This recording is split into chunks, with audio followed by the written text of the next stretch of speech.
England in 1531 already had no shortage of ways to put a man to death. The axe, the rope, the fire, all of them public, all of them familiar. But on the 5th of April that year, something happened at Smithfield that stopped crowds cold. A man was lowered, alive, into a cauldron of boiling water. Not because the law had always permitted it, because a king rewrote the law specifically to allow it. What drove Henry VIII to that decision, and who Richard Roose really was, is a story that sits at the intersection of a royal obsession, a dying bishop's kitchen, and a white powder no one can fully explain. The Tudor court functioned on proximity and trust. Food was the most intimate expression of both.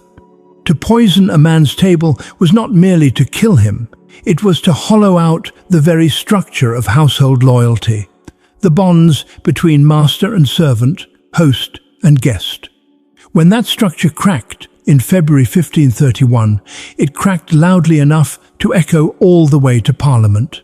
And one cook, whose real name no one is entirely certain of, became the focal point of the most legally significant execution Tudor England would ever produce. A deadly kitchen plot, the poisoning that shocked Tudor England. John Fisher, Bishop of Rochester, was not a man Henry VIII was fond of in the winter of 1531. He was vocal, principled and obstinate, one of the few senior churchmen willing to say openly that Henry's pursuit of a marriage annulment was wrong. As Henry pressed Rome and the English Church to dissolve his marriage to Catherine of Aragon, a campaign now years old and still stalled, Fisher stood as one of its most prominent obstacles. He had spoken before Parliament. He had written on Catherine's behalf. He had made the kind of enemies that, in Tudor England, had a way of proving fatal. His household sat at Lambeth, just across the river from the centres of Tudor power. And on the 18th of February 1531, that household became a crime scene. That midday, pottage, a thick common porridge, was prepared in the bishop's kitchen and served to his dining guests. The same food, as was customary, was also offered to beggars who arrived at the kitchen door seeking charity. By the time the afternoon had turned, 16 of Fisher's guests had fallen violently ill. A household member named Bennet Kerwin died. A beggar woman named Alice Trippitt, who had come only seeking a meal, also died. Fisher himself had eaten nothing at lunch. Records suggest he had lost his appetite from long hours of study, which may have saved his life entirely. Suspicion landed almost immediately on the kitchen. Fisher's brother Richard, who managed the household, ordered the cook arrested within hours. The man at the centre of it, known variously as Richard Roose, Richard Rouse or Richard Cook, his true surname apparently uncertain even to contemporaries, had already fled the house. He was tracked down elsewhere in London and brought in for questioning. Within days, he found himself in the Tower. There, on the rack, Rose confessed. He admitted to adding a powder to the pottage.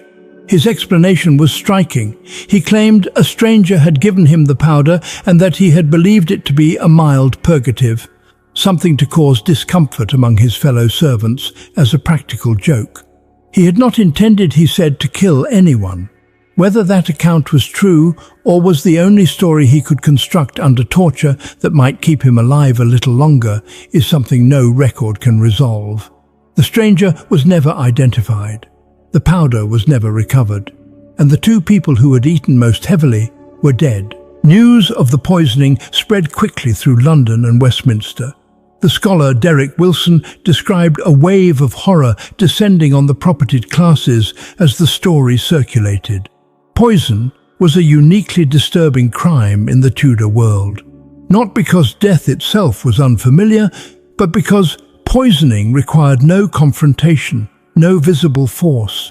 A servant could destroy a great household from within the kitchen invisibly and be gone before anyone knew what had happened. That invisibility terrified people in a way that more overt violence simply did not. And then the question that was on everyone's mind surfaced, quietly at first. Had someone put Rose up to it? If so, who? Fisher had enemies of consequence. The Boleyn family made no secret of their frustration with him. Cannonballs were reportedly fired at Fisher's property in the weeks following the poisoning, with the trajectory suggesting they came from the direction of Durham House, where Thomas Boleyn resided. Anne Boleyn and her family found themselves named in whispers across the city.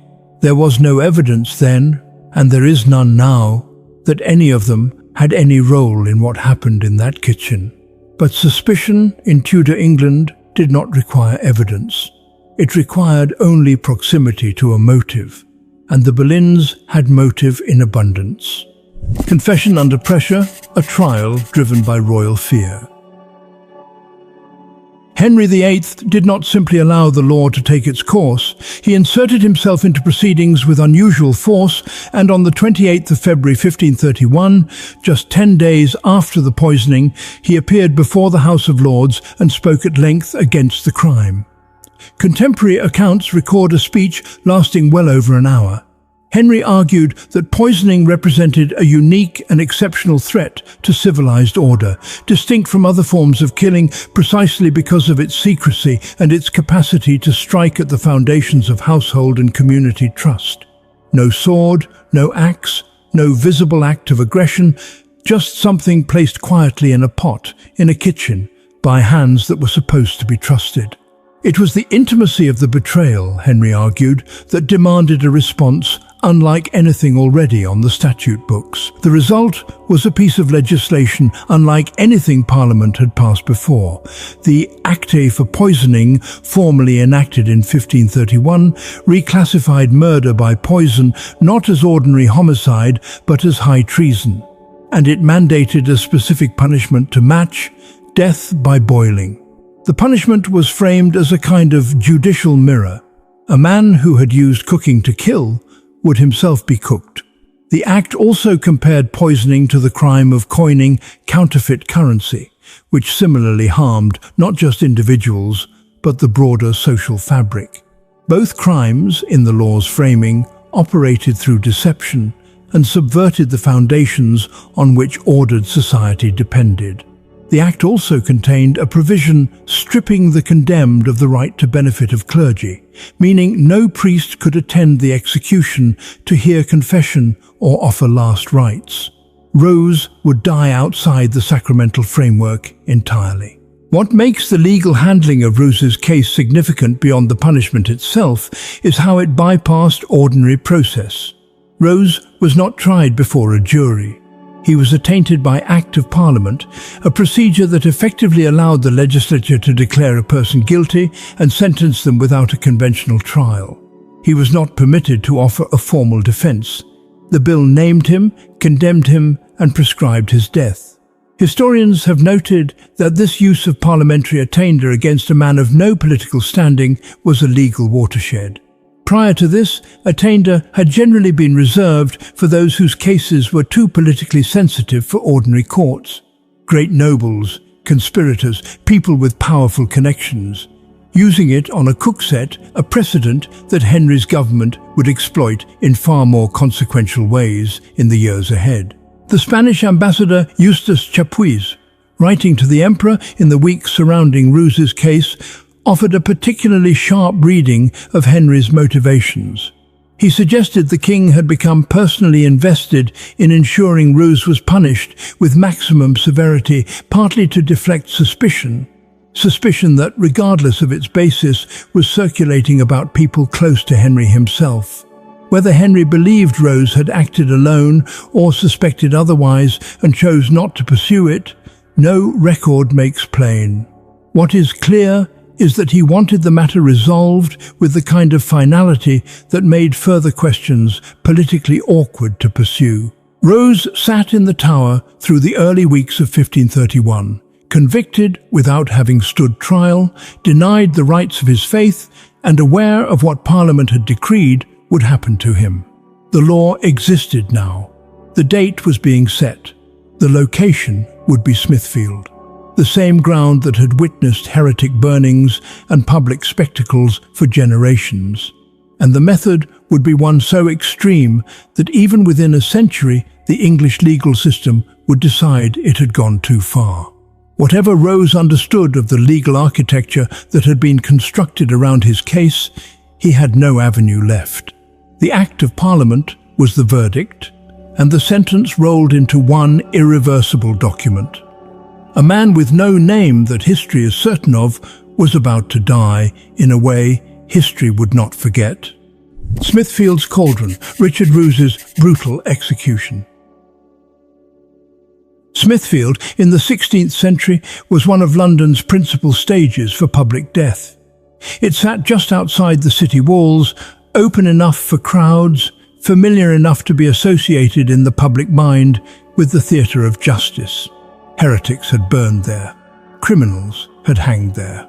On the 5th of April 1531, it offered something it had never offered before.